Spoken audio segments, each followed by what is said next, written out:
नाशिकमधील बहुचर्चित TCS प्रकरणात आता आणखी एक मोठा ट्विस्ट समोर आला आहे। महिला कर्मचाऱ्यांच्या कथित लैंगिक छळ, मानसिक त्रास आणि धर्मांतराच्या आरोपामुळे आधीच चर्चेत असलेल्या या प्रकरणात सुरुवातीला MIMच्या काही नेत्यांची नावं समोर आली होती। पण आता या प्रकरणाचे धागेदोरे थेट मालेगावमधील इस्लाम पार्टीपर्यंत पोहोचल्याची चर्चा रंगू लागली आहे। कारण TCS प्रकरणाच्या सुनावणी दरम्यान इस्लाम पार्टीचे संस्थापक आणि माजी आमदार आसिफ शेख न्यायालयात उपस्थित असल्याचं पाहायला मिळालं। इतकंच नाही तर या प्रकरणातील आरोपींची बाजू मांडण्यासाठी इस्लाम पार्टीनं स्वतंत्र वकील दिल्याची माहिती समोर आली आहे।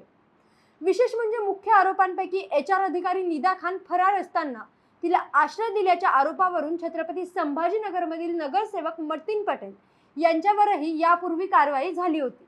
यामुळे या प्रकरणातील राजकीय कनेक्शनची चर्चा आणखी तीव्र झाली आहे।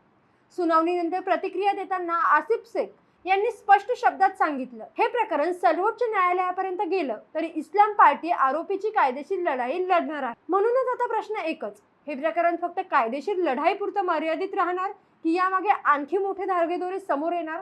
तुमचं मत कमेंटमध्ये नक्की सांगा आणि अशाच महत्त्वाच्या अपडेटसाठी त्याचं काय महाराष्ट्राला इंस्टाग्रामवर फॉलो आणि यूट्यूबवर सबस्क्राईब करायला विसरू नका।